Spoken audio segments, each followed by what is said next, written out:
ఒక రోజున ఒక చిన్న బిడ్డ కూర్చొని వైలిన్ వాయిస్తున్నాడు. వేలాది మంది చూడడానికి వచ్చారు. ప్రొఫెషనల్ వాయించినట్టుగా వాయిస్తున్నాడు. వాడు వాయిస్ చూసి ఆశ్చర్యపోతున్నారు జనం, ఎంత బాగా వాయిస్తున్నాడు అని చెప్పి వాళ్ళ పాకెట్లో డాలర్స్ తీసి ఆ బాబు స్టేజ్ వైపు ఇసిరేస్తున్నారు. వాడు ఏ డాలర్ వైపు చూడలే. మరికొంతమంది అయితే తల్లులు, బాబు అద్భుతంగా వాయిస్తున్నావు నాన్న, ఎక్సలెంట్ అని చెప్పి ఒక గోల్డ్ రింగ్ ఇసిరేసి, మరొక పెద్ద అయిన ధనవంతుడు తనకున్న డైమండ్ రింగ్ ఇసిరేసాడు. ఆ బాబు ముందుకు వచ్చి పడుతున్నాయి. చాలా మంది విజిలేస్తున్నారు, చప్పట్లు కొడుతున్నారు. అయితే అక్కడ ఉన్నటువంటి జర్నలిస్ట్ గమనిస్తున్నాడు, ఫోటోలు తీస్తూ వీడియో తీస్తూ గమనిస్తే చిన్నవాడు వాద్యం పట్టుకున్నప్పటి నుండి వాడి చూపంతా బాల్కనీలో ఒక వ్యక్తి మీద ఉన్నట్టు గమనించాడు.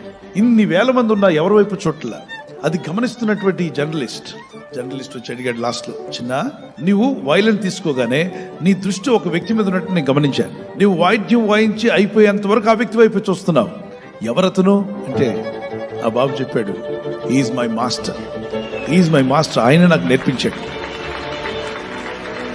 వీడు అద్భుతంగా వాయించడం గల కారణం దృష్టి ఎక్కడ పెట్టాడు? మాస్టర్ మీద పెట్టాడు.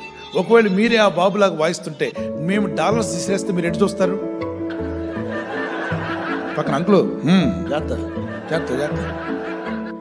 హలో డైమండ్ రింగ్ పడితే వైలెన్ పక్కన పెట్టి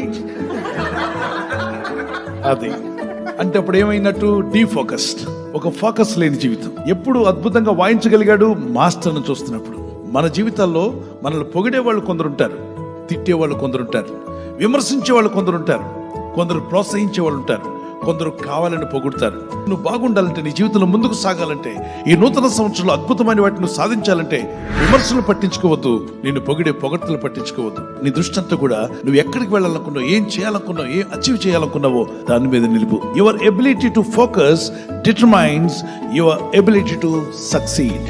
మీరు సక్సెస్ అవ్వాలి అంటే దానికి ఒక సామర్థ్యం కావాలి. ఆ సామర్థ్యం దేని మీద ఆధారపడి ఉందంటే, ఏకాగ్రతగా నువ్వు ఉండగలుగుతున్నావు అంటే సక్సెస్ నీ కాళ్ళ దగ్గరకు వచ్చి పడుతుంది. నీ సృష్టికర్త అయిన దేవుడు ఆయన వైపే నీ దృష్టి నిలబెట్టినట్లయితే నీకు మాస్టర్గా పెట్టుకో. ఆయన నీ మాస్టర్, ఆయన సత్యవంతుడు, రక్షకుడు, జీవాధిపతి, ఆయన నీ జీవితాన్ని నడిపించేవాడు. నీ యొక్క జీవితంలో అద్భుతంగా నువ్వు రాణిస్తావు. విశ్వాసమునకు కత్తిగా దాన్ని కొనసాగించేవాడిని యేసు వైపు చూచుచూ ముందుకు సాగిపోయి